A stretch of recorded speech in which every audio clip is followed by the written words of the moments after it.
Hello everyone, I hope you are in best condition and welcome to my channel again. Las Vegas, the city of pleasure and corruption and the gambling capital of America, houses the most luxurious and massive casinos in the world. These casinos have one goal only, to collect as much money from people as possible by any means. Countless lives have been destroyed in this city. All these casinos are equipped with advanced surveillance and security systems, sometimes surpassing those used by governments and banks. Their only purpose: prevent cheating and ensure continuous profit. But one man decided to challenge this entire city, a man who managed to penetrate these complex security systems and become the most notorious counterfeiter in gambling history. Our story today is about Eric Mericau, an American of Japanese descent, who moved to Las Vegas in 2000. But he wasn't interested in gambling. He came to work in construction. At the time, the city was expanding rapidly, with new hotels and casinos rising everywhere, creating huge demand for construction workers. With this boom, Mericau established a small contracting company and started hiring workers and engaging in various projects. One evening, after a long, exhausting day, Mericau went to a gaming hall where people played billiards and snooker to unwind. There, he met a man named Jeremy Lewis. They started chatting, and Mericau learned that Jeremy was looking for work, but was constantly rejected due to his criminal past involving drugs and forgery. Despite that, Mericau saw that Jeremy had real motivation to work, so he offered him a chance. He said, "I have a small company and I need workers. If you're ready to learn and work hard, you're welcome." Jeremy agreed enthusiastically, started working with him, and soon became his close friend. The company grew, and things went well for a while until 2004 came. The construction industry in Las Vegas suffered a heavy blow. Demand collapsed suddenly, and companies, including Mericau's, struggled to stay afloat.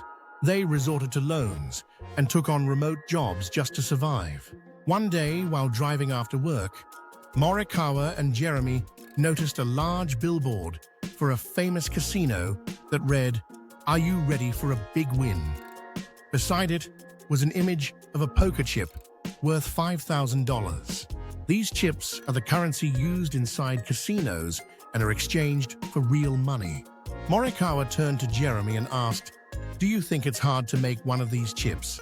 Jeremy thought for a moment and said, "It looks simple. Plastic, colors, printed number. I don't think it's impossible." The idea began to grow in Mericau's mind. He said, "We're drowning in debt. Work is nearly dead. If we can fake these chips, we could change everything." Though he had lived an honest life, the pressure pushed him to justify the thought. They're robbing people anyway. Why not rob them back? So the attempt began. They collected chips from various casinos and took them to a small workshop in Mericau's garage to analyze them. They discovered that chips are made from a mixture of plastic, sand, ceramic, and other materials pressed under high temperatures. Replicating the exact quality was very difficult. But Mericau, being a craftsman, didn't give up. They tried alternative methods and made primitive chips that looked and weighed the same, but failed in one aspect: the sound.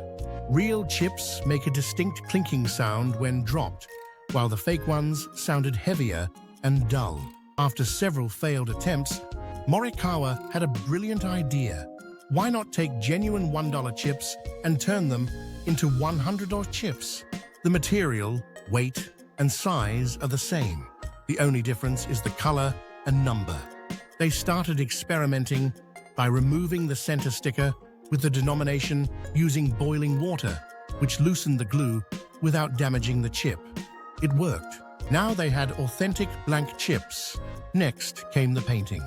They mixed colors to get the exact shade of gray and used masking tape to recreate the black stripes on the sides with precision. The result: chips that looked exactly like $100 chips. They scanned a real $100 chip, printed the center design on shiny plastic paper, and glued it to the blank chip.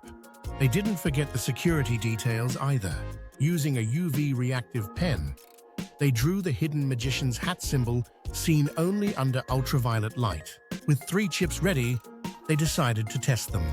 Jeremy went alone into the Green Ranch casino and handed the chips to the cashier. Moments of tension passed. Then the cashier handed him $300 in cash. Jeremy rushed to the car where Morikawa was waiting, flashed the money, and smiled. They felt an overwhelming sense of victory.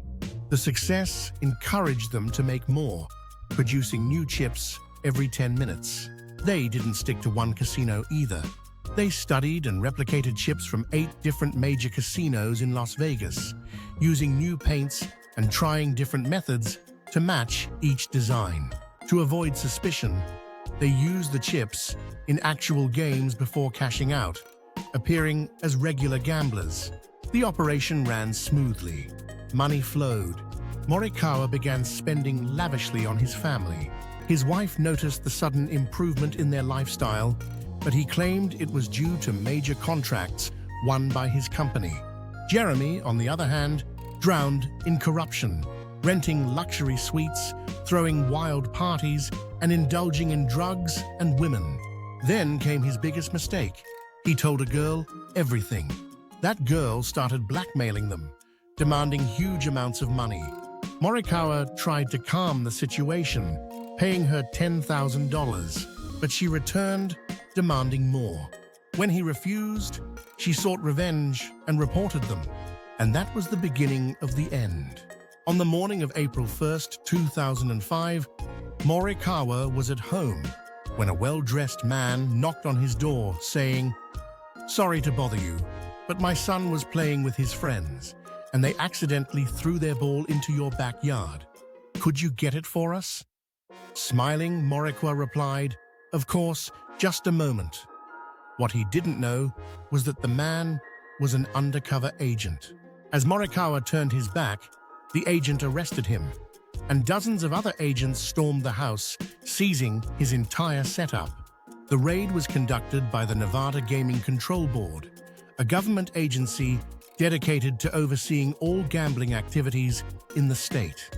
They had been watching Morikawa ever since the girl's report. With surveillance footage from multiple casinos, they built their case.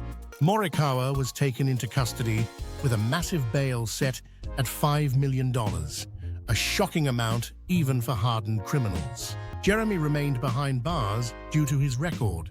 In prison, Morikawa met a Russian inmate with ties to international crime syndicates. The man offered him a future partnership if they ever got out. Months later, Morikawa's lawyer negotiated a reduced bail of $12,000, and he was released, but now faced severe financial pressure. Desperate again, he resumed work, but this time training Russian gangsters on chip counterfeiting in exchange for a cut of the profits. He didn't go to the casinos himself.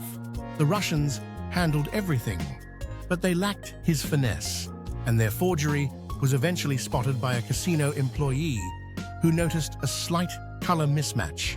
Surveillance footage traced them back to Morikawa's home. A second raid followed, and he was caught red-handed. Back in court, thanks to his skilled lawyer and the fact that only $36,000 worth of fake chips could be proven against him, he was sentenced to 5 years probation and community service, avoiding actual prison time. Jeremy served his sentence and was later released. Morikawa, now claiming to be reformed, said he would never return to crime again, admitting that easy money isn't worth risking your life and family. Following this case, casinos began embedding RFID chips inside gambling tokens, which are scanned to verify authenticity and value, making it nearly impossible to counterfeit them today. Morikawa's story remains a legendary case in the world of gambling fraud, a testament to how craftsmanship and intellect, when misused, can become a dangerous weapon.